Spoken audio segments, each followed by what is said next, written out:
Pas possible.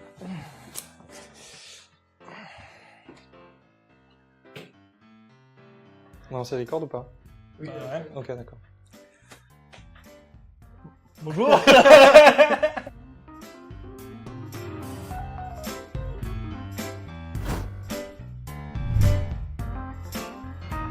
Bon, Seb, ça va?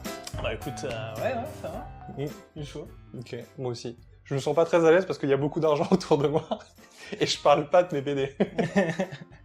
Ouais, effectivement, bah... Du coup, on recorde ce petit épisode Ouais. de ton émission Pince-moi le Mon sel émission préférée, ouais. au top du top. du top, ouais. Normalement, vous avez une qualité audio, vidéo qui est au prime, hein, qu'on n'a jamais fait ça. On n'a jamais fait ça. Et du coup, on le fait sur le meilleur concept de la chaîne. Mhm. Merci, Donc, ça me touche. On aurait pu faire ça sur une deck tech, on aurait pu faire ça sur un épisode du Pince-Crâne avec des vrais invités, mais on Ouais, a ou un décidé de truc faire ça sur de la merde. Ou un truc exceptionnel, tu vois, Ouais. genre on Bon. aurait eu JED Praskivini, tu vois, Ah, on non. sort un peu le matos. Vice-champion du monde. Vice-champion. Ou futur champion du monde Théo Méry? Non. Oui, non mais oui, futur champion du monde, mais non, c'est pas lui qu'on a choisi, c'est Lino. Ouais, voilà. Bon, on avance? Allez. Ok, parce qu'on a que 30 minutes. Ouais. Parce qu'on a beaucoup d'argent, mais ça. pas assez pour s'acheter des cartes SD. Bon, alors aujourd'hui, on est là pour le troisième épisode, du coup, de Pince-moi le sel. Et le dernier. Le dernier. C'est Après- sûr. Après, parce que toute bonne émission fonctionne en trilogie. De toute façon, on a mis tout le budget. Voilà, on a tout mis le budget, après on arrête tout. Demain, il y a l'événement. C'est ça. Et après, on prend tout l'argent et on s'en va. Tous les 10 euros qu'on va récolter. Mm. Bon, alors, donc on est là pour parler de Commander Master. Commander Master, on est là pour étancher notre sel. On est là pour casser des gueules. Ouais. Alors, Commander Master, est-ce que... on va en parler un peu de manière factuelle. Mm. J'ai préparé des trucs, mais j'ai pas préparé ces trucs. Je me suis rendu compte que je voulais parler du nombre de cartes qu'il y a dans l'extension, mais je crois qu'il y en a plus de 500. D'accord. Sans compter les préconstruits commandeurs. Donc là, il faudra fact-checker, sinon c'est point frigo. Du coup, doit y avoir à peu près ça sera écrit à l'écran. De toute façon, c'est toi qui fais le montage, donc je m'en fous. Donc je peux dire ce que je veux. On va parler des prix après, mais l'idée d'abord, avant de commencer, histoire d'être vraiment salé, c'est de commencer par quelque chose de relativement sucré. Ouais. Est-ce qu'on parlerait pas un peu de l'extension? Avant d'être vulgaire, ouais, on peut parler un peu de l'extension. Tant qu'on est en préambule, faut savoir que une édition Commander Master, j'en parle depuis 5 ans, un Depuis truc toujours, comme ça. ouais. Ouais, ça fait 5 ans, peut-être que j'arriverai à placer un screen où j'en parle si je retrouve un peu dans mon historique Discord. Mais c'est vraiment quelque chose que j'attendais dans la mesure où, pour moi, c'était vraiment important d'avoir un set avec énormément de rééditions pensées pour le Commander, de façon à faire chuter les prix et rendre en fait le format plus accessible pour les néophytes, pour les gens qui n'ont pas eu le temps d'avoir une grosse collection ou quoi. Pour moi, c'était vraiment très important d'avoir ça. Mon vœu, c'était un petit peu réalisé avec les Mystery Boosters, parce que c'était une édition qu'on a adorée tous les deux. Ouais, j'allais Et y venir, ouais. Et, Elle apportait un peu ce truc-là. Il y avait énormément de pièces C'était- pour le Commander. C'était très cool. Déjà, c'était très cool à drafter tout court. Mm. Et après, il y avait tellement de cartes dedans et tellement de cartes qui étaient attendues en Commander. Et même des fois, juste des cartes que t'attendais pas en Commander et que t'étais juste content de les trouver. Et je pense que il y a pas mal de gens qui se sont fait kiffer en mode, vas-y, j'ouvre une boîte et je monte un deck avec. Mm. Et je pense que c'était, enfin, honnêtement, on en a déjà parlé, mais je pense que c'était un des meilleurs produits que Wizard a sorti ces dernières années. Enfin, ces dernières années, je ces pense dernières même que décades. c'est certainement top 10 des meilleurs produits Mm. ever, hein, presque. Hein. Mm. Enfin bref, j'attendais vraiment une édition comme ça. Elle est là. Putain, Trop bien. elle était annoncée, que demande le peuple, Ouais. quoi. J'étais trop... Et puis on a vu les prix. Oh. Spoiler, je suis très déçu. C'est fou. Mais voilà, cette édition-là, mine de rien, elle ressemble, vis-à-vis des cartes qui la composent, hein, elle ressemble à ce que j'attendais. Mm. Ça fait beaucoup de belles rééditions, de trucs qui étaient demandés, énormément de cartes qui étaient exclusives dans les préconstruits, qui sont de revenus, retour.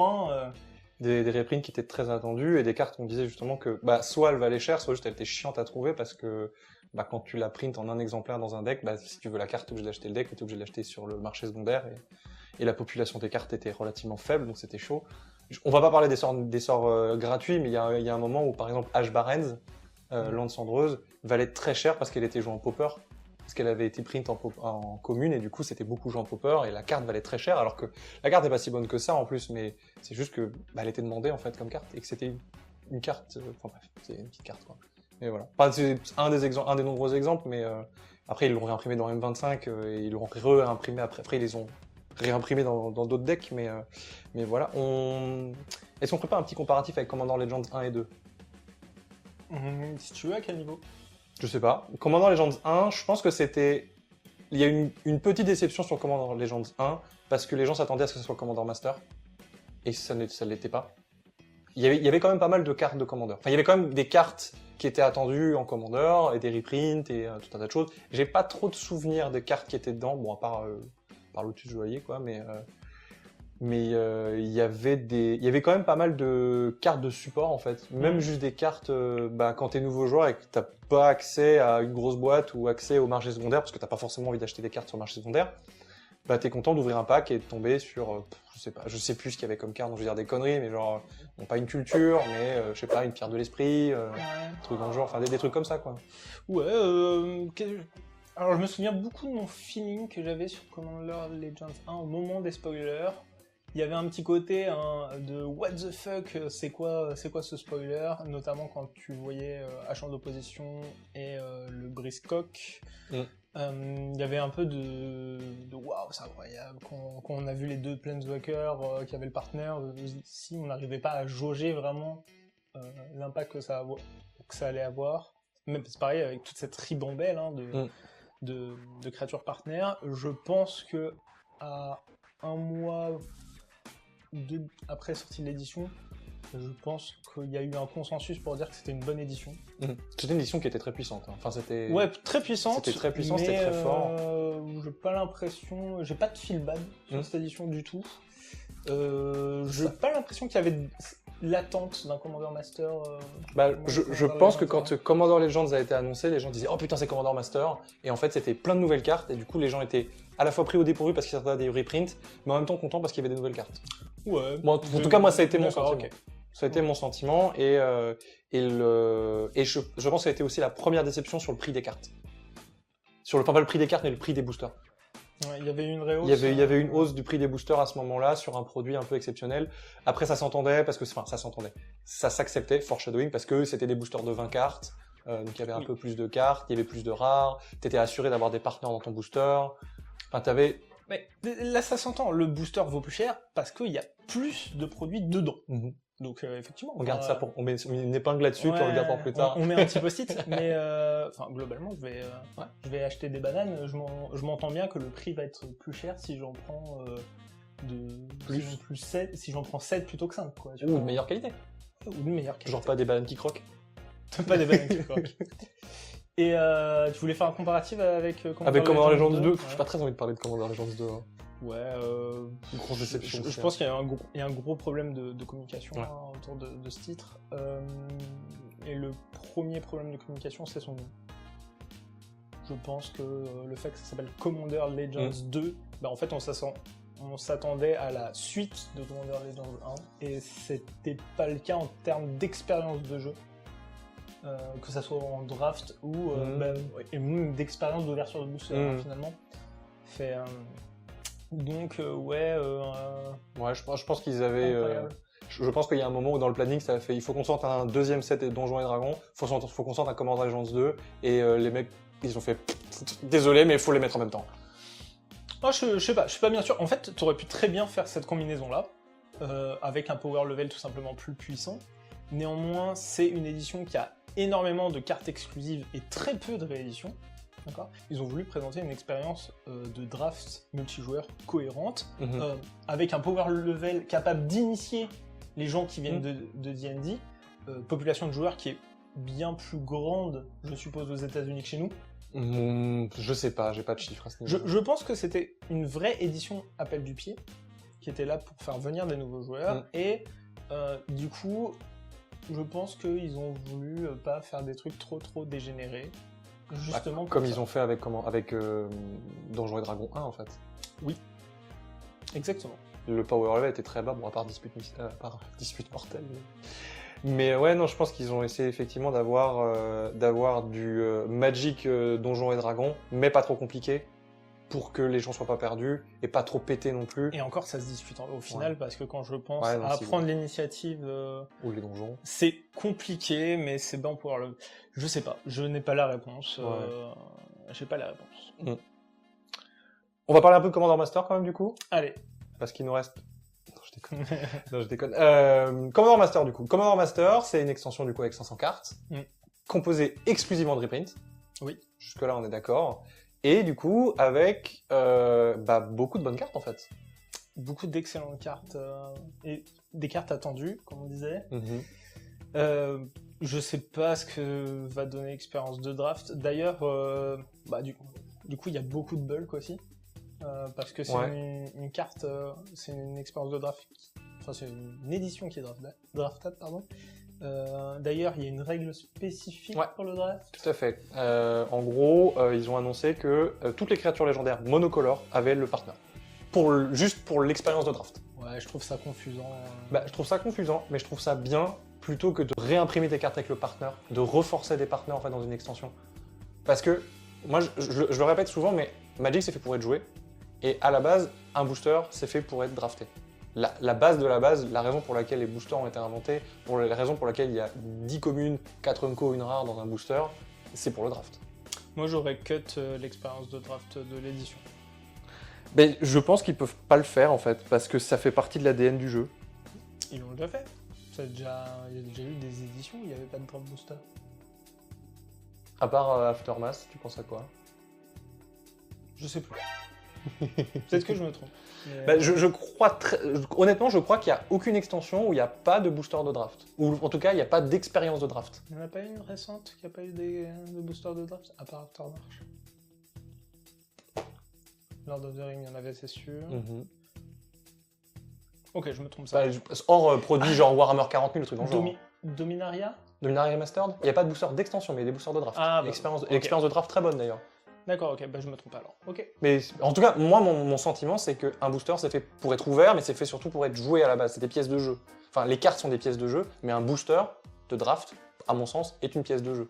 Et du coup, le retirer de Magic, c'est un peu perdre son essence. Alors, c'est marrant, mais je pense il y a un peu de vrai dans ce que tu dis, mais il y a aussi, pour moi, l'argument derrière lequel se cache Wizard pour justifier le fait qu'ils sont pas en train d'imprimer des billets. Dire ah non mais regardez, en fait on imprime une expérience de jeu, ça n'a rien à voir avec des loot box, hein. Rien à voir. En fait on vend une expérience de draft. Peut-être qu'ils sont obligés, hein. Peut-être. Ou peut-être que c'était le cas par le passé, qu'aujourd'hui ils se permettent de faire des collecteurs boosters, tout ça. Je sais pas trop. En tout cas, je me pose des questions sur juridiquement comment ça se passe. Typiquement, peut-être que Bandit a creusé un peu plus la question, mais je sais qu'en Belgique, du coup, il y a des lois anti-lootbox. Est-ce que, Magic rentre dedans? Les TCG ont encore réussi à esquiver le truc, quoi. Pourquoi les TCG passent pas dans ce filet-là? Le lobby? Attends, je veux dire, je ne sais pas. Mais si jamais vous avez des pistes, ou si jamais vous voulez faire un podcast avec nous sur le sujet, je pense que ça nous... Enfin, c'est pas je pense, c'est ça. Moi en tout cas ça m'intéresserait. Ouais, ça m'intéresse. Ça m'intéresserait grave de discuter avec des gens qui s'y connaissent là-dedans. On avait déjà fait un appel du pied avec le podcast qu'on avait fait avec Bandit, et on en avait refait... Et Bandit en avait fait un aussi, et on n'a toujours pas trouvé. Enfin bref, du coup, l'extension, bonne extension, plein de bons reprints, plein de bonnes cartes. Très cool. Enfin, honnêtement, l'extension est vraiment très cool. Il y a du bulk. Il y a des cartes, on se demande pourquoi elles sont là, mais elles sont là pour l'expérience de draft, à mon avis. Mais je trouve qu'il y a plein de bonnes cartes, et comme tu l'as dit tout à l'heure, il y a plein de cartes aussi qui étaient dans des précos, en fait, et c'est cool. Il y a évidemment la carte la plus évidente, c'est le cycle des sorts gratuits, qui fait plaisir à revoir, parce que putain, qu'est-ce qui coûte cher. Faire Garden Chip. Ouais, c'est ça. Deflecting Swat. Voilà, les deux là, déjà rien que les deux là, c'est bonbon quoi. Donc très cool. Ce que j'aime beaucoup aussi dans l'extension, c'est le fait qu'on a des cartes qui ont des traitements alternatifs, et qui n'ont jamais eu. Et je pense aussi pouvoir dire sans me tromper qu'il y a des cartes qui ont une version foil alors qu'elles n'en ont jamais eu. Oui, écoute, c'est effectivement un plus. Hein. De toute façon, je suis aussi friand de manière générale des reskins des cartes, c'est-à-dire d'avoir un nouvel art, ou en tout cas un art modernisé pour une carte. Je trouve ça plutôt chouette. Déjà parce que, notamment pour un set master ou un set de réédition en général, bah, c'est une vraie plus-value en fait. C'est une vraie plus-value. Regardez, on ne s'est pas que branler les couilles, on a aussi fait des jolis dessins. Et là, c'est... Bah, on paye le boulot de l'artiste, quoi. Enfin, Ouais, on repaye du boulot d'artiste. mais surtout, ça enrichit le jeu, parce que les arts dans Magic, c'est des easter eggs, c'est des trucs cachés, c'est des références. C'est de l'histoire. Exactement. Et donc, un nouveau art, bah, c'est un petit bout, une petite pièce du puzzle en plus. Et donc, du coup, bah, ça fait vraiment super plaisir. Je suis d'accord. Ça donne une vraie couleur au jeu. Et accessoirement, je pense que pour toi, ça te parle beaucoup parce que tu aimes bien avoir des cartes thématiques aussi dans ton deck. Tout à fait. Ouais. Et du coup, ça te permet de choisir, enfin, pour les gens qui ont de l'argent et qui ont envie de pimper leur deck, ça te permet de choisir la version de la carte que tu as envie de voir dans ton deck. Moi, par exemple, dans mon deck Octavia, j'ai mis quasiment tous les country bleus avec des versions alternatives parce qu'elles sont belles et qu'elles me font kiffer. Mais j'essaie toujours qu'il y ait un thème avec l'eau, qu'il y ait un truc aquatique, qu'il y ait un poisson, qu'il y ait un poulpe, un truc dans le genre, parce que ça me fait kiffer et que j'ai envie d'avoir un joli deck quand je joue, quoi. Donc, Non mais ouais, pareil, dans mon deck Tribal Ondin, j'ai pris la Negate avec un Ondin dessus parce que je trouve ça cool. J'ai longtemps joué dans mon deck en moderne. Je joue plus Negate en moderne. Mais... Meilleur art de Negate, Magali Villeneuve, ever. Je suis pas d'accord avec ces deux phrases, mais ok. Désolé Magali, si tu nous regardes, je crois pas que tu nous regardes, mais désolé.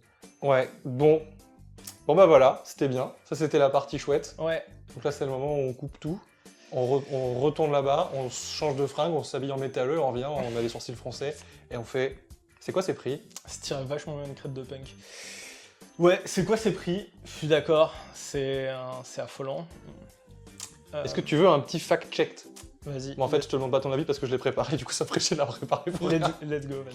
Alors, petit disclaimer, je vais parler des prix que je pratique en boutique, donc des prix qui sont à ma boutique à Auxerre, parce que c'est le plus simple pour moi et c'est pour vous donner à peu près l'idée des prix d'une boutique moyenne plus. On se situe un peu au-dessus de la moyenne que sur des boutiques normales. En termes de taille, pas forcément en termes de prix, j'ai pas fait de benchmark sur les prix. Je me permets... de la même façon, je suis quelqu'un qui côtoie beaucoup de boutiques différentes ou qui a côtoyé beaucoup de boutiques différentes en même temps. Du coup, j'ai pas mal aussi de références et de contacts de gens qui bossent à ces boutiques. Et du coup, les prix que donne Mathieu collent vraiment au retour que j'ai. Donc, c'est pas juste des prix que de sa boutique, c'est à plus ou moins 5, 8 euros maximum. On est sur la même gamme de prix un peu partout. Et c'est pour ça aussi beaucoup de gens prennent comme référence soit les prix Amazon, soit les prix du leader de marché. Bon, bah, je pense qu'on peut citer Play'n, qui sont clairement... Si on cite une marque, on doit en citer 3, c'est la règle. C'est pas une marque, c'est une boutique.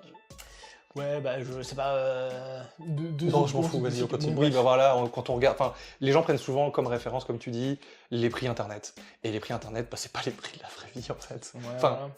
Et puis des grosses entreprises comme Play'n, ils ont aussi, je suppose, de grosses réductions. Parce qu'ils achètent des quantités. Ça, c'est de grosses quantités, et il y en a certains qui bossent en direct avec Wizard, donc du coup, ils cotent l'intermédiaire, donc ils ont des prix. Et donc, c'est pour ça que vous pouvez vous retrouver avec des decks Commander Master à 80 balles, par exemple. On y viendra après, mais bon, bref, peu importe. J'imagine qu'il y a des offres aussi appel du pied, c'est-à-dire, tu sais, on casse les prix un peu dès le début, comme ça, ça fait Je pense pas que ce soit la politique de Wizard, en vrai.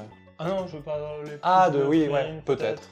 On les fait très très bas, pas à perte, mais genre vraiment on cut notre marge à mort, comme ça il y a du flux sur internet. Oui, puis de toute façon ils font du volume, donc ils s'en foutent. En fait, ils rattrapent leur marge sur le volume, de toute façon. Pensez à vos boutiques locales, c'est important de les soutenir, parce que c'est grâce à eux qu'il y a du jeu en boutique. Enfin, c'est grâce à eux que vous pouvez jouer, en fait, que vous avez un endroit pour jouer. Ils se sont fait défoncer par le Covid, et en plus... Wizard soutient de moins en moins les boutiques, en tout cas depuis les 10 dernières années, c'est affolant. Ça diminue. En vrai, c'est pas entièrement vrai. Je modère mon propos. C'est pas complètement vrai, parce que en fait, je compare aux autres TCG, et je pense qu'au niveau de Magic, on est les mieux lotis. Ouais, par rapport aux autres. Ok, et c'est super, mais tu te compares pas tu te compares pas au dernier de la classe. Je compare par rapport à ce que j'ai connu vis-à-vis de Magic, et Magic Oui, dans tous les cas, ça c'est sûr. poussait les boutiques à faire des événements, et s'ils faisaient des événements, plus ils faisaient d'événements et plus ils avaient de goodies, et aujourd'hui c'est plus vraiment le cas. Bah, c'est tes premium ou t'es pas premium, quoi. Ouais. C'est plus vraiment le cas. Les prix. Les prix. Un booster de draft standard, c'est 4,60 €. Je l'ai fait à 4,60 €. Les prix ont énormément augmenté. Donc, enfin, bon, ça, c'est un autre débat, mais les prix ont énormément augmenté. Un prix de Commander Master, c'est 18 €. Un booster de draft de Commander Master, c'est 18 €. Chez moi. Et encore, on a baissé un petit peu les prix pour pas que ce soit hallucinant. 6 € le booster d'extension. Pareil, ça a augmenté. Hein. 24 € le booster de Commander Master. D'extension de Commander Master. D'extension de Commander Master, ouais. Ça sera affiché à l'écran parce que je dis n'importe quoi. Ok, donc c'est un booster d'extension Commander Master, c'est 4 fois plus cher Ouais. qu'un booster d'extension classique. Ouais. Ok. Et c'est à peu près la même chose pour un booster de draft. Donc c'est 4 fois plus cher. On va prendre ça comme référence. Ok, ça me va. x4. Et là, je vais faire une longue liste, mais c'est pour vous donner aussi un peu l'idée de l'évolution des prix des préconstruits Commander. Parce que ça a beaucoup bougé. Ouais. Ça a beaucoup bougé. Les tout premiers, ils étaient entre 30 et 40 €. À peu près. Ouais. Donc là, tu parles de quelle édition par exemple? Des tout premiers.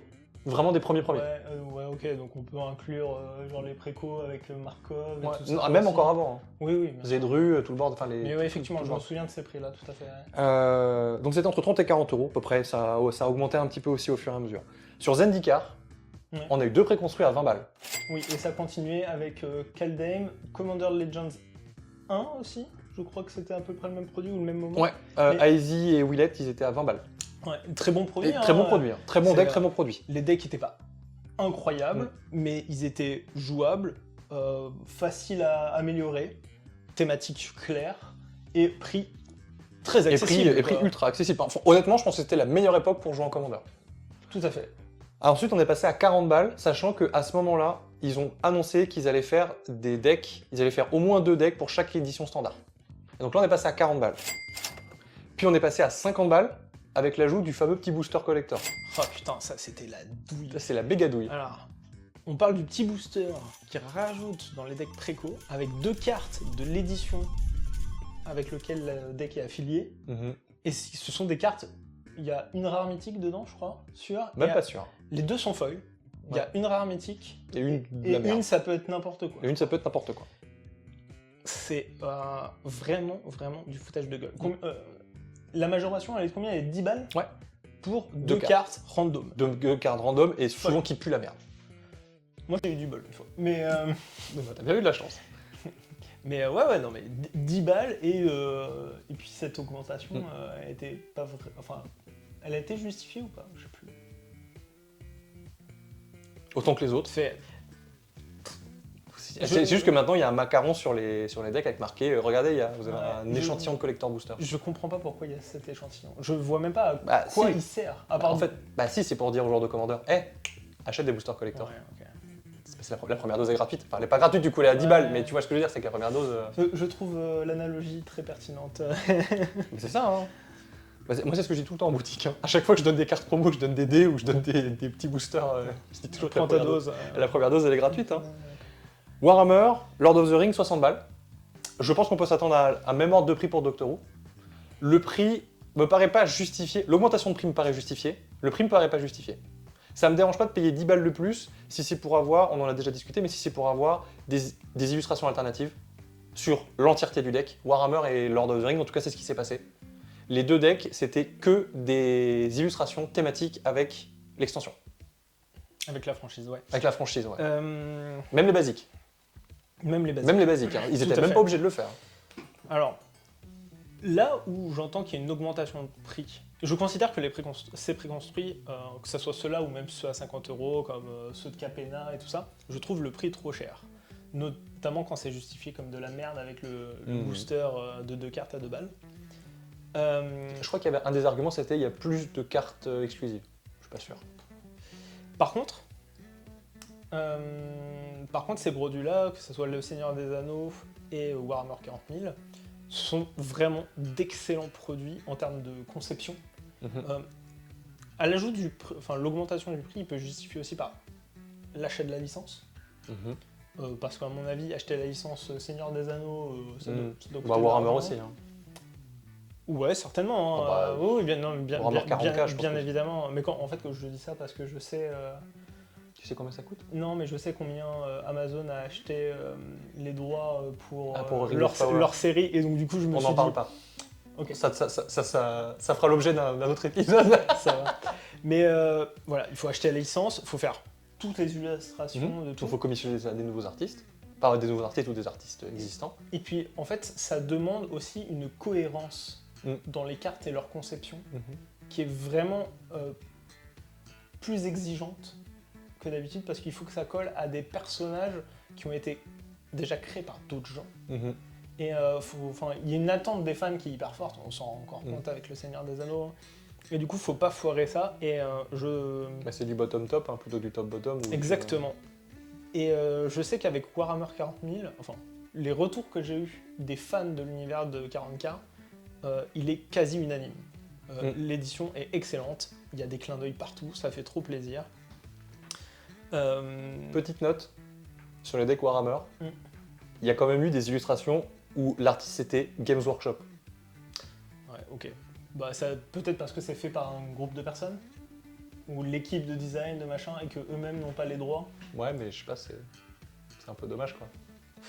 Ouais, après, est-ce que c'est pas parce que c'est des arts repris d'artbooks anciens? Peut-être.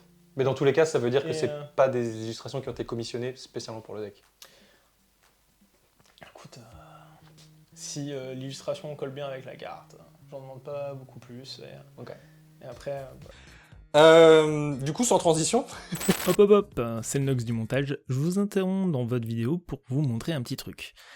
Pendant l'interlude, Bombi a, fait une petite manipulation sur son micro, et du coup, il est à présent dans son t-shirt. Et c'est à partir de là qu'on a des petits problèmes de son. Alors j'ai essayé de rattraper le truc du mieux que j'ai pu, mais bon, du coup, maintenant, le podcast, c'est Bombi, moi, et l'intérieur du t-shirt de Bombi. Voilà. tout ça pour dire que les decks Commander Master sont à 100 €. En tout cas, nous, on a décidé à la boutique de les vendre tous à 100 €. en précommande, je crois qu'on pouvait en trouver au plus bas, à 80 balles. Et d'ailleurs, c'est un truc qui me... Mais les mauvais decks. C'est un truc qui me fait un peu souffler du nez, dans la mesure où j'ai vu pas mal de gens qui prenaient les prix, du coup, Amazon et Play-in comme référence le prix coûte, enfin le deck coûte tant, alors que c'est pas le prix du marché, ça correspond ni à la moyenne ni à la valeur médiane. Enfin, Ça correspond à rien. C'est ça la valeur la plus correspond à basse que tu puisses rien. trouver. dans le somme, Le somme. ouais, dans le summum des biais, on commence à rentrer dans les biais cognitifs, et j'ai vu des gens qui commençaient à comparer la valeur des cartes dans les précos, la valeur MKM, le prix du marché secondaire, des cartes, des précos, par rapport à la valeur minimale du deck tel qu'il est trouvable sur le marché. Donc en gros, et en fait, il y a un biais cognitif qui se fait, qui est de c'est bon, les cartes sur le marché secondaire valent plus cher que le prix minimal, donc c'est worth. Donc c'est rentable. Là, je lève un peu les yeux au ciel, parce que déjà, ça occulte totalement le fait que le prix du coup des cartes rééditées va chuter. C'est mécanique. Bien sûr. Donc au final, Et surtout qu'on est en période de précommande, donc Voilà. les prix sont toujours plus élevés. ça va dégringoler. Ça va absolument dégringoler. Bien sûr. Et, On espère en tout cas. parce que Et voilà. c'est le but, Mais quand même. après, il va y avoir le prix des cartes exclusives va certainement augmenter. Ah, Voilà. ouais, ça c'est sûr. Peut-être qu'il va y avoir une stabilisation à un moment, et peut-être effectivement que prendre, je sais pas, tel deck qui a telle carte exclusive qui est devenue un staple. Je pense peut-être, tu sais, au géant illusion Ouais. du deck Slivoid, Ça tu vois. c'est un putain de Peut-être staple de tous les qu'un decks jour, tribaux, ce truc-là vaudra 40 balles, tu vois, et du coup, machin, même moi j'ai eu le deck à 80, je suis trop worse et tout. Et là, on commence vraiment à rentrer dans des biais cognitifs de je ouvre un produit scellé et mon but c'est d'être rentable. Je pense qu'il y a vraiment un gros problème. Alors, c'est pas lié qu'à Magic, c'est au TCG en général, je suppose, et certainement d'autres pratiques. Warhammer aussi. Ouais, certains. J'en reparlerai juste après, mais c'est rigolo. Et je trouve ça vraiment dramatique qu'on en arrive là. Déjà parce qu'il y a une très... Comment dire ? les gens comprennent mal vraiment ce que c'est être worse quand tu ouvres un ticket de loterie dans le genre-là, parce que comparé à une boutique, ils ne calculent pas le temps que prend la revente. Est-ce qu'ils vont réussir à vendre la totalité du produit? Enfin, en fait, il y a tout qui se comptabilise en termes de temps de travail, qui n'est pas comptabilisé au moment de la revente. Tu vois, et c'est pareil, est-ce que quand tu dis ouais, regarde, j'ai ouvert ça, ça vaut autant, je suis trop war, j'ai gagné, je sais pas, 15, 10, 20 balles en ouvrant mon booster, tu vois, est-ce que tu as compté les frais de port, le machin, enfin, tout le temps que tu as investi dedans et tout ça. Ouais. Tout le temps que tu as investi dedans. Et le fait aussi qu'il y ait quelqu'un qui te l'achète, parce que les choses n'ont de la valeur que si on leur donne. Exactement. Ça, c'est un des premiers biais cognitifs qu'on a souvent avec la valeur des cartes dans Magic, mais il y en a plein d'autres. Bah oui, c'est dramatique de se dire... Enfin, je sais pas trop comment le dire, mais moi je vois ce comportement en boutique, parce que je vois des gens qui achètent des boosters, qui l'ouvrent et qui se disent ok, je suis rentable, du coup je reprends un autre. Le problème c'est que je suis une boutique, donc du coup j'ai un peu ce côté genre, bah en fait c'est ton argent, tu fais ce que tu veux, et moi je suis commerçant, donc il y a un moment ou un autre, il faut que je gagne de l'argent. Donc je vais te laisser faire, même si moi au fond de moi ça hurle et que voilà, mais bon. Comme ça, faut vivre avec. Je comprends cet état d'esprit, je ne le partage pas du tout, et je trouve ça dramatique que du coup on se permette de justifier le prix d'un deck, d'un booster, de cette manière-là. Déjà, je trouve qu'un booster à 4,60, c'est déjà vraiment très cher. C'est une petite somme.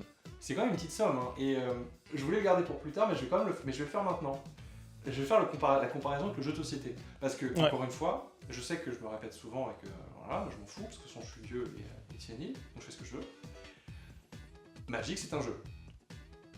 Magic, c'est un jeu. C'est vrai. Non, mais on l'oublie, hein. Magic, c'est un jeu. Pour certains, c'est une source d'investissement ou une source de revenus. Et je parle pas des joueurs pros. Magic est un jeu. Et du coup, si on compare à des jeux de société,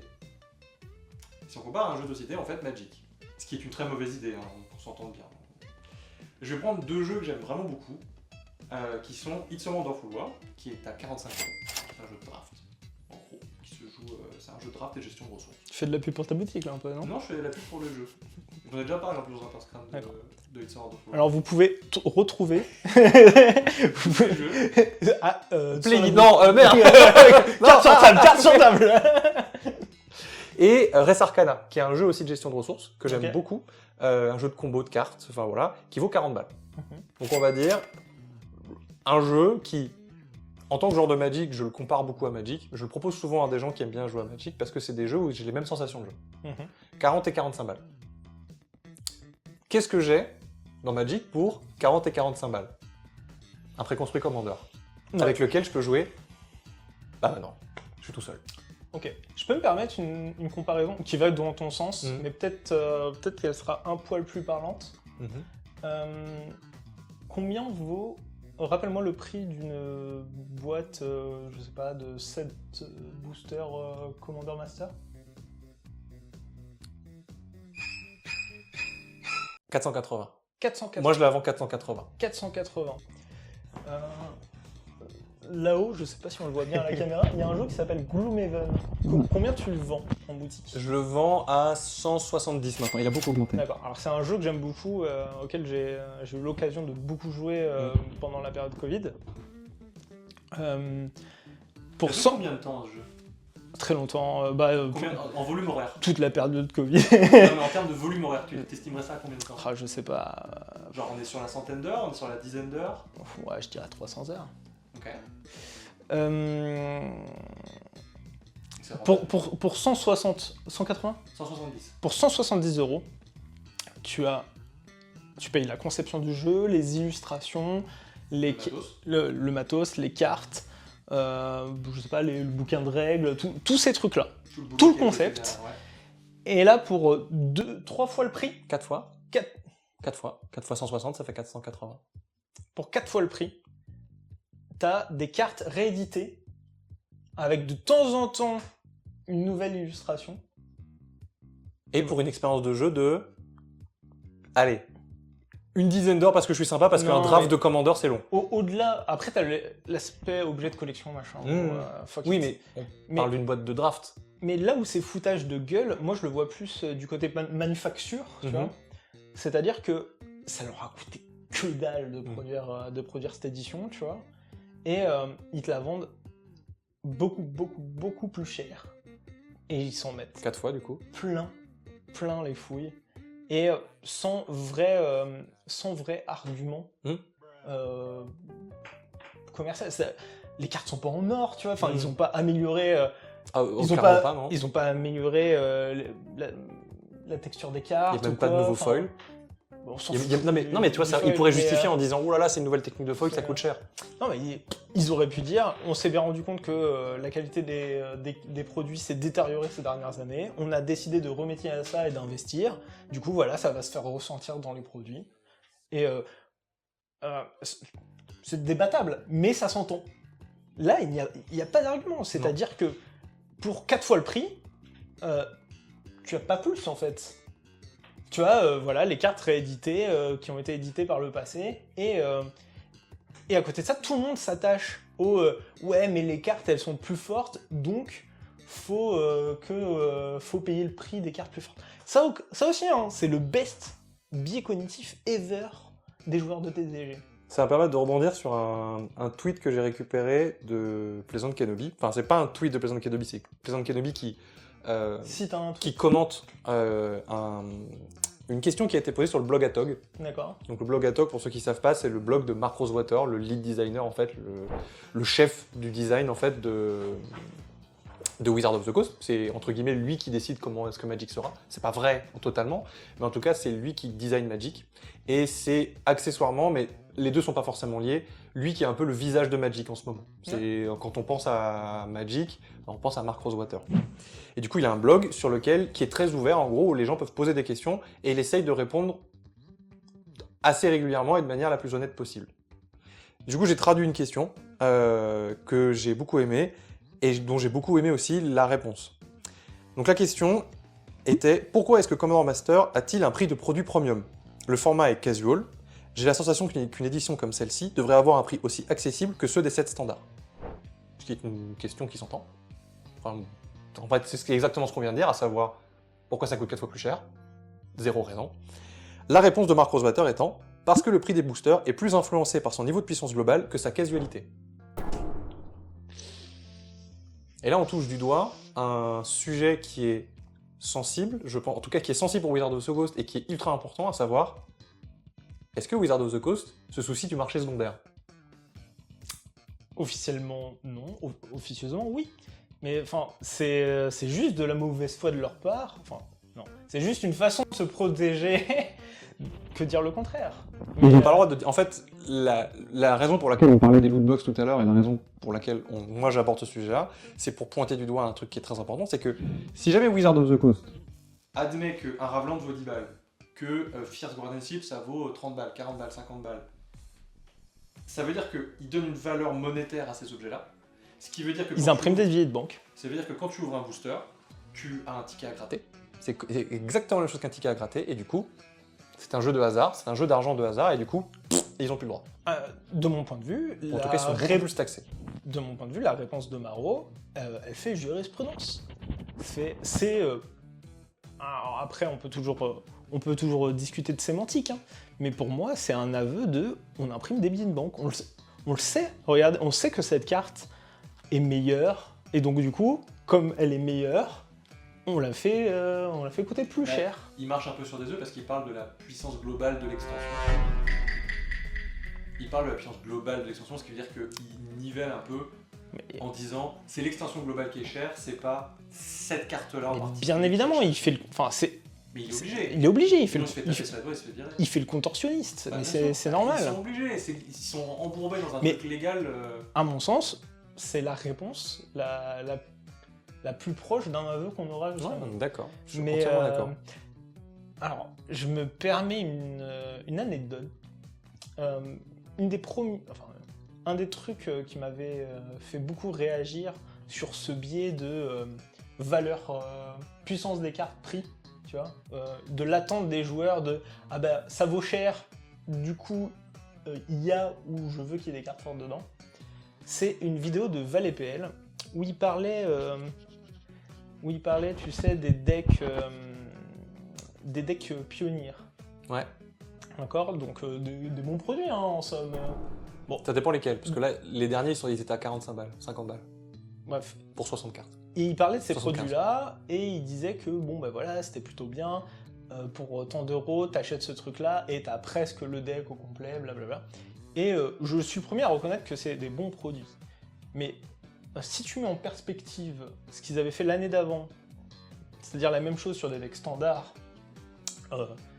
qu'est-ce qui change fondamentalement? Rien. Il y a le même nombre de cartes, c'est le même packaging, c'est strictement des rééditions, ils ont doublé le prix.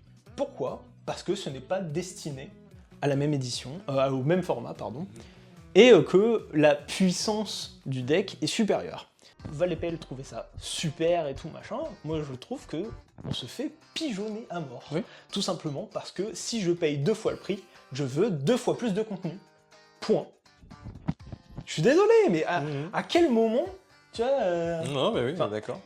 Ce n'est pas... Avoir des cartes plus puissantes, ce n'est pas augmenter la qualité du produit. Hein. Tu fais, pour eux, imprimer une mythique et imprimer une plaine, c'est exactement la même chose. La seule influence que ça a, c'est sur le marché secondaire. Ils disent « Ah bah nous, on tient pas compte du marché secondaire, faites pas chier, imprimez-nous que des rats, me cassez pas les couilles. »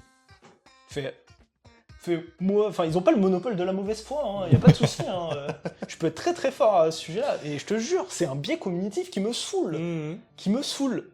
Quand j'entends les gens parler, tu parles pas, c'est moi qui parle.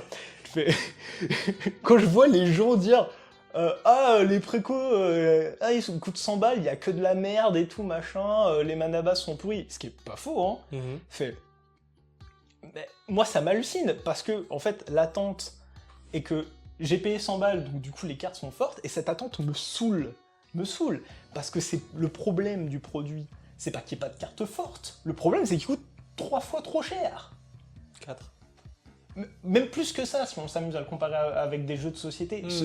Enfin, ils ont conçu 10 cartes, ils en ont réimprimé 90, et il faut que je leur dise merci. C'est un foutage de gueule impossible. Mais dans n'importe quel autre commerce, personne fait ça. Tu vois? Bon, ok, tout le monde fait ça. La mode. Non, mais la mode... Tu payes combien ton t-shirt blanc Chanel? Non, mais exactement. Je pense que c'est comparable, c'est une très belle comparaison, parce que c'est vraiment comparable à des produits de luxe, en fait. Tu payes en fait le symbole, le logo, le machin, tu ne payes plus la manufacture. Tu payes le fait qu'une star l'a porté sur une affiche d'abri de bus, tu vois. Et c'est ridicule. Et tu payes aussi ton addiction. Et c'est ça le pire. J'ai une bonne comparaison. Tu payes aussi le fait qu'il y a un joueur de Command Zone qui fait briller la carte. Ouais, bah... Mais c'est pareil, la comparaison est très bonne, cela dit. Hein. Ça me fait penser à... Moi, c'est vraiment eu cette impression-là sur Dîme étouffante, quand la carte est sortie et que Command Zone s'en est emparé et qu'ils l'ont joué, ils ont fait « Oh là là, c'est trop fort !» Il y avait même eu des espèces de beaux un peu sombres en mode ils font du lobbying et ils en avaient acheté plein en fait, quand c'était pas trop cher, avant les épisodes. Je sais pas si c'est avéré ou pas, j'aime juste les ragots et les théories du complot, mais c'était un peu en mode genre, ils ont amassé plein d'exemplaires de cette carte-là, ils l'ont joué, ils ont montré à quel point la carte était forte et était craquée, et après, ils se sont assis sur un truc. Fallait pas être devin, hein. Je pense que... Enfin, j'en suis pas très fier, hein, mais j'ai fait un peu la même chose sur Jesska's Will quand elle est sortie. Hein. J'en ai pas acheté des tonnes, j'en ai acheté 7. Et j'avais 5 decks rouges, et je me suis dit, Inch'Allah, on en garde de côté. Bilan des courses, j'en ai revendu 4, un truc comme ça. Parce qu'au final, je les utilise pas. Et je me suis rendu compte que même elles étaient pas bien dans tous les decks rouges, c'est pour te dire. Quoi? Je te raconterai. Mais pas à vous.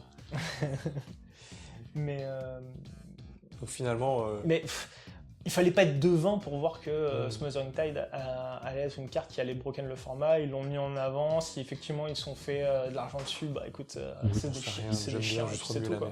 Tu sais, j'aime bien remuer la merde. Il y a un vrai biais cognitif avec le produit et le prix qu'on y met. Il est vraiment vraiment ridicule. Et ce ne sera que du carton. Je pars un peu en couille, mais c'est un peu le principe aussi de l'émission. Moi, j'ai bien aimé cette conclusion. Il y a il y a plusieurs échelles de valeur qui existent, en tout cas d'un humain vis-à-vis d'un objet. Hein. Il va y avoir la valeur affective, Ouais. voilà, c'est ton grand-père qui t'a offert ses lunettes, du coup tu les kiffes et tout machin. Il m'a offert ce soleil. Ouais, voilà. Il y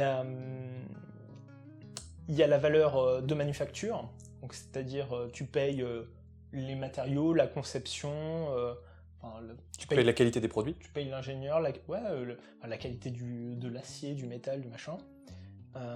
Ton t-shirt c'est de la laine, c'est du coton, est-ce que... C'est du lin, c'est Ouais, du est-ce qu'il a chanvre, été c'est- fait par un petit chinois ou est-ce qu'il a été fait, est-ce que c'est un truc local? Tu payes la manufacture et ensuite il y a une troisième valeur qui est la valeur, alors je sais pas si on peut l'appeler la valeur spéculative, mais on va l'appeler plutôt la valeur du marché, celle qui est conditionnée par l'offre et la demande. L'utilité. Moi, je vois plus ça comme mettant l'utilité de l'objet.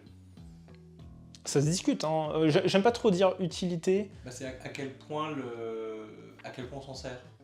Je vais donner un exemple. Une 2-2 Vanilla pour 2 et Jessica's Will. Bah, il y en a une des deux, spoiler, qui est vachement plus jouée que l'autre.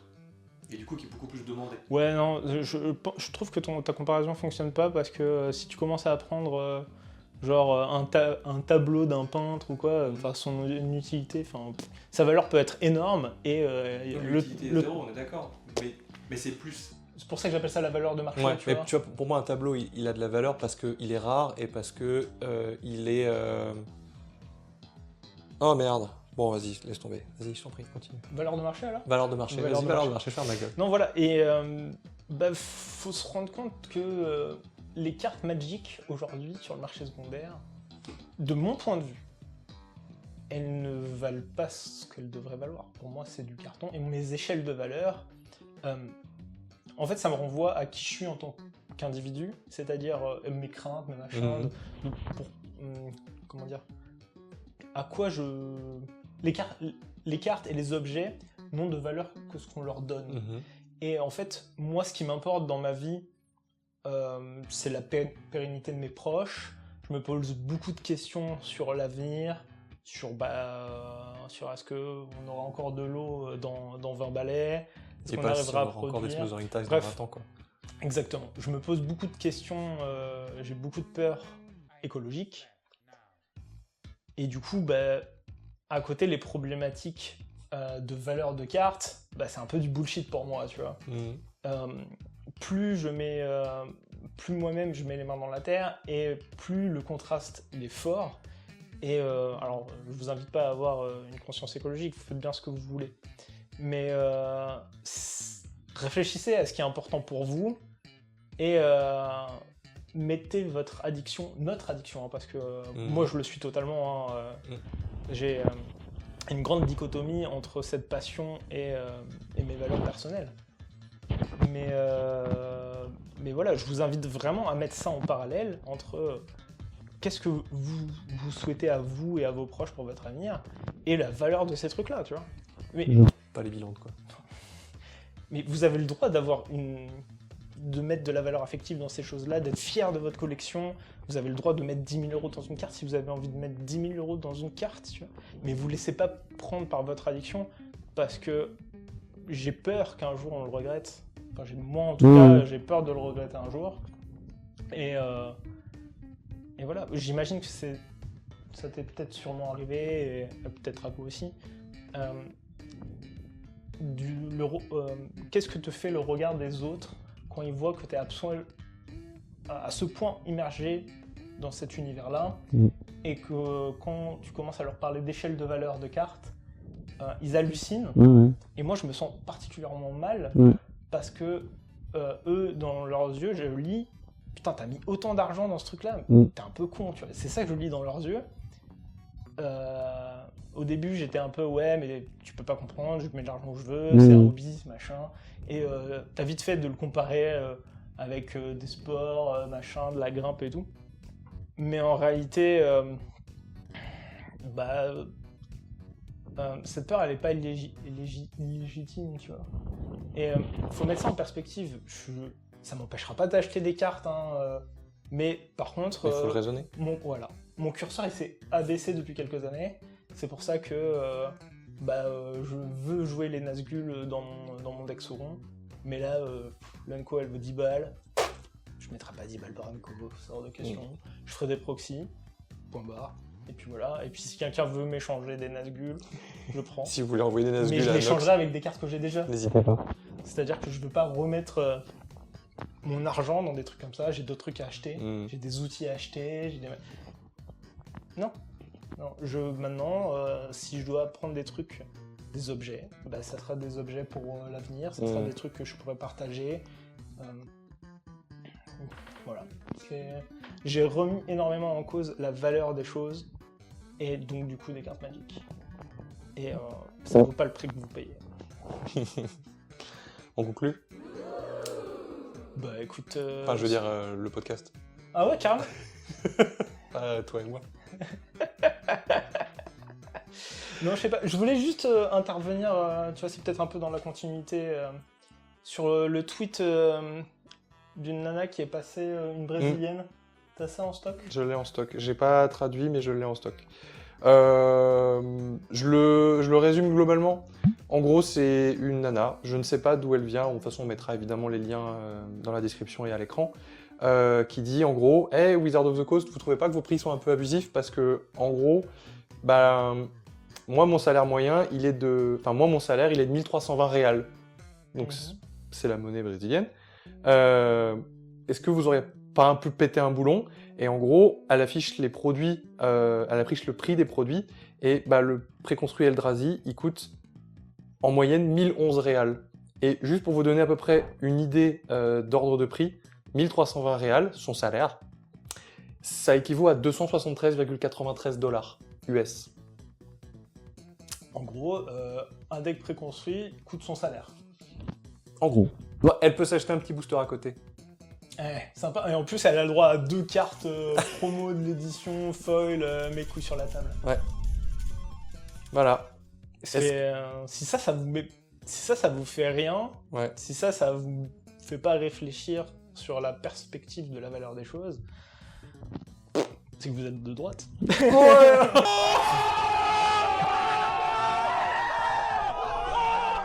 Bon, pour conclure, je vais te citer parce que j'ai bien aimé. Ce n'est et ce ne sera que du carton. Ce n'est du carton et ce n'est qu'un jeu. Ce n'est qu'un jeu. Amusez-vous avec vos cartes et regardez-les, encadrez-les, et c'est bien, tu vois. Moi je kiffe, j'ai des collections, il y a des trucs que je collectionne. Kiffez vos cartes et achetez, ça c'est vrai en général, achetez ce dont vous avez vraiment besoin et envie, et essayez de jauger si vous êtes accro ou pas. Est-ce que je l'achète parce que je le veux, ou est-ce que je l'achète parce que en fait on me pousse à l'acheter? T'avais des choses à dire? Ouais. J'avais des trucs sur le cœur, putain. Ouais, je vois ça, j'entends ça. Au début, je voulais qu'à la fin des pince-moi le sel, on balance une crotte de nez sur un truc qu'on n'aime pas. Mais en vrai, Emric, il a raison. Il disait que ce serait mieux de repartir sur une note de douceur. Une note positive. Et du coup, est-ce que tu aurais une œuvre à partager? Ça pourrait être n'importe quoi, genre un dessin de ta cousine, un plat que t'as mangé, une bière que t'as bu, un jeu vidéo. Ah putain, j'ai bouffé pas mal de trucs qui sont vraiment super et qui m'ont pas mal bousculé ces derniers temps. Alors il y a Outer Wild que je suis en train de faire. Outer Wild que je suis en train de faire. Mais bon, je l'ai pas fini, du coup, j'en parlerai pas. Un truc qui m'a pas mal bousculé ces dernières semaines, c'est la saison 2 de Vinland Saga. Que j'ai maté et qui est assez exceptionnel. Notamment parce que j'y ai fait un parallélisme. Je pense que c'est une saison qui a touché beaucoup de gens. Il y a plein de gens qui n'ont pas compris, qui n'ont pas été... ils n'ont pas retrouvé le côté action-baston de la première saison. Ils sont tombés sur une saison à la fois contemplative et introspective. Mais moi qui ai été pendant des années dans la combativité et qui est aujourd'hui plutôt en train de planter des graines, ça m'a beaucoup parlé. Et je vous invite à regarder Vinland Saga saison 2, saison 1 du coup aussi, mais moi ça m'a beaucoup nourri. Et j'espère que ça vous fera le même effet. Okay. Il me reste 1 minute 30 pour présenter un truc. Donc je vais me dépêcher, et en plus c'est derrière moi, donc je vais me dépêcher de me lever. Cours Et en plus, je peux le faire depuis ici parce qu'on a des micro-cravates. Ah, c'est trop bien. Alors, moi, j'ai très très envie de vous parler d'une bande dessinée qui a un peu changé ma vie dernièrement et que j'ai vraiment beaucoup aimé, qui s'appelle Malgré tout. Touche pas, j'ai pas assez de temps. Ça s'appelle Malgré tout. C'est très beau, c'est très bien dessiné, j'ai adoré. Ça parle d'une histoire d'amour un peu spéciale et j'ai pas envie de trop en parler parce que ça spoilerait du truc, mais j'ai trouvé beaucoup d'espoir et beaucoup de douceur. C'est une super BD que je vous recommande, qui est dessinée par Jordi Laferre. D'accord, si j'ai le temps, je vais la lirai avant de me coucher ce soir. Bah ouais, t'es là tout le week-end, ce serait dommage de pas en profiter. Voilà, bah c'était le dernier épisode de Pince-moi le sel. On remercie Mathis pour l'install. Gros merci à notre techos qui nous a ramené tout son matos pour qu'on puisse faire ça. Et puis, Voilà, alors qu'on mérite absolument pas, Non, pas du et que le format ne mérite pas non plus. Et puis Personne Wizard le mérite encore moins. Ah ouais, Wizard le mérite encore moins, c'est clair. Voilà. Donc, on va juste se dire que tout ce setup-là, c'était juste pour qu'on vous présente Vinland Saga saison 2, et ça. C'est ça. Voilà, et l'intro était vraiment beaucoup trop longue. Beaucoup trop. Clap de fin. Hé, attends, avant de transplaner, tu vas lâcher un petit pouce bleu et mettre un commentaire, s'il te plaît. Puis, si t'as kiffé la vidéo, il y a de grandes chances que celle-là, elle te plaise aussi. Bon, tu peux y aller. Mais jetez à l'œil, hein.